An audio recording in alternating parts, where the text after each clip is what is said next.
सुप्रभात बच्चों। आइए अब हम अपने पाठ 4 जो एक कविता है कठपुतली, इसके बारे में आज इसकी संदर्भ प्रसंग व्याख्या देखते हैं। देखिए ये जो कविता है ये भवानी प्रसाद मिश्र जी के द्वारा रचित है। इस कविता में उन्होंने कठपुतली के बारे में चर्चा की है। वो कठपुतली क्या सोचती है उसके बारे में बताया है। आइए देखते हैं। कठपुतली गुस्से से उबली, बोली ये धागे क्यों है मेरे पीछे आगे, इन्हें तोड़ दो मुझे मेरे पांवों पर छोड़ दो। आइए पहले इन पंक्तियों की व्याख्या देखते हैं। अगर इसके शब्दार्थ की तरफ चलें तो कठपुतली का मतलब होता है धागे से बंधी गुड़िया जिसे अंगुलियों के इशारों पर नचाया जाता है। ठीक है। फिर उसका अगर अगला शब्द देखें, गुस्से से उबली। गुस्सा मतलब आप जानते ही हैं क्रोध, तो क्रोधित हो जाना उसे गुस्से से उबलना कहते हैं। ठीक। पांव पर छोड़ देना, अपने ऊपर निर्भर होने देना। ठीक है। तो ये 3 कठिन शब्द इसमें दिख रहे हैं जो एक तरह से पूरे वाक्य में ही हैं। तो आइए इसके बारे में देखते हैं। ये प्रस्तुत पंक्तियां हमारी पाठ्य पुस्तक वसंत भाग 2 में संकलित कविता कठपुतली से ली गई हैं और इसके रचयिता भवानी प्रसाद मिश्र जी हैं। ठीक है। इसमें इन्होंने कठपुतली की भावनाओं का उल्लेख किया है। आइए अब इसकी व्याख्या देखते हैं। कठपुतली गुस्से से उबली, बोली ये धागे क्यों हैं मेरे पीछे आगे, इन्हें तोड़ दो मुझे मेरे पांव पर छोड़ दो। तो कठपुतली बरसों से धागों में बंधी हुई है और दूसरों की उंगलियों के इशारों पर नाचती रही है। पराधीनता के इस जीवन में मुक्ति पाने की इच्छा उसके हृदय में उत्पन्न होती है। वह यह सोचकर क्रोधित हो जाती है कि इन धागों ने उसे क्यों जकड़ रखा है।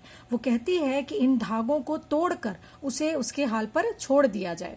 वो आत्मनिर्भर होना चाहती है, उसे अपने पैरों पर खड़ा होना है, उसे किसी के इशारों पर नहीं चलना। वो अपनी इस इच्छा के अनुसार ही कार्य करना चाहती है। यही है इन शुरुआत की पंक्तियों की व्याख्या। आइए अब इसके आगे हम बढ़ते हैं।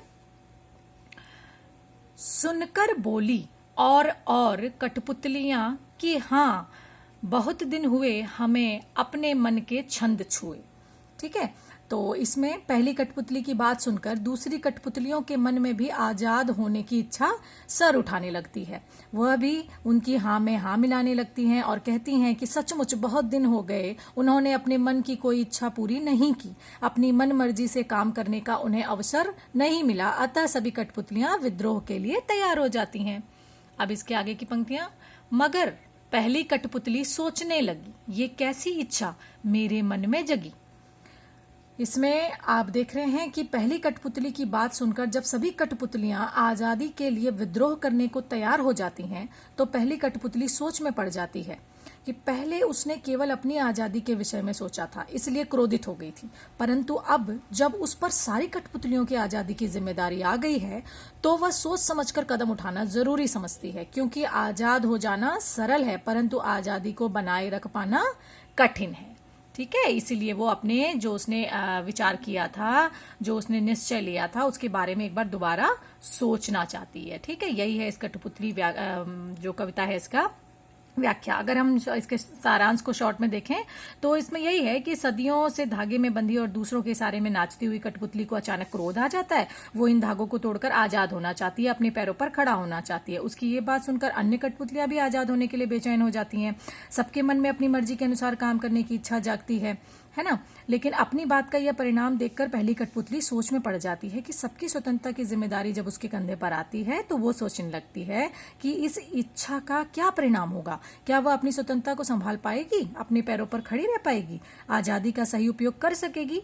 फलस्वरूप पहली कठपुतली सोच समझकर कोई भी कदम उठाना जरूरी समझती है। ठीक है बेटा, यही है आपकी चौथे कविता, ये जो कठपुतली है इसकी व्याख्या। इसे आप लोग अच्छी से कविता वाचन करके दोहराइएगा। ठीक है।